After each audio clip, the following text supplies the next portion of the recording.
يا جماعة يعني والله من أكثر الأشياء اللي ضايقتني في حياتي إني التفت بيوم من الأيام حق الأعضاء. ليش؟ لأن أنا عمري ما كنت أشوف العضو شيء مهم.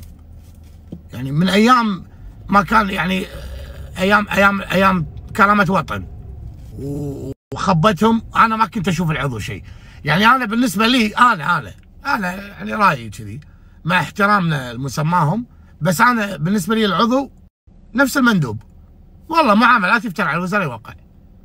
يعني مو شيء واحد صعب يوصل له. مدير بإدارة عندي أحسن، يعني على الأقل تدير شيء. تصير عضو 12 واحد قص عليهم يصوتوا لك تصير عضو، مو شيء صعب. فعمر الشيء هذا ما كان بالنسبة لي مهم. تخيل ان انا ضيعت ايام من حياتي وانا اسولف على هالناس، ولذلك قررنا ما يلي.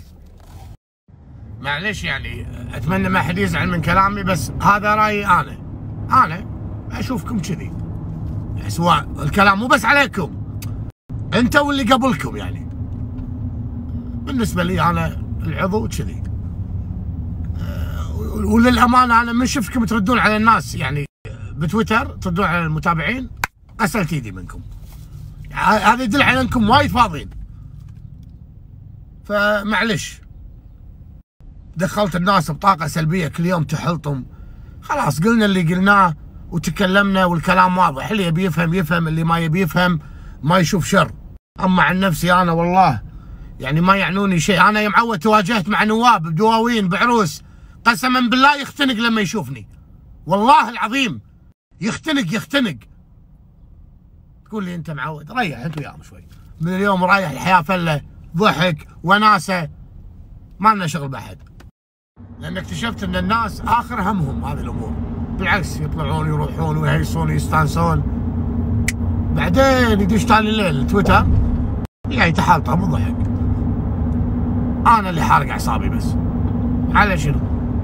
وبعد لو يعني يسوون قلنا، يعني لو اللي تنتقد عليه القيمه قلنا. اقول لك والله العظيم شفتهم بدواوين انحاشوا، قسما بالله العظيم انحاشوا، يوصون ربعهم ما يردون علي من الخوف،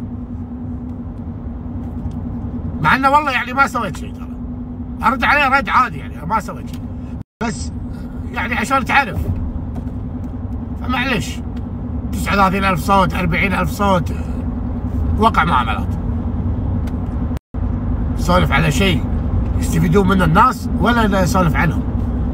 للامانه والله فلا يا حبيبي فلا.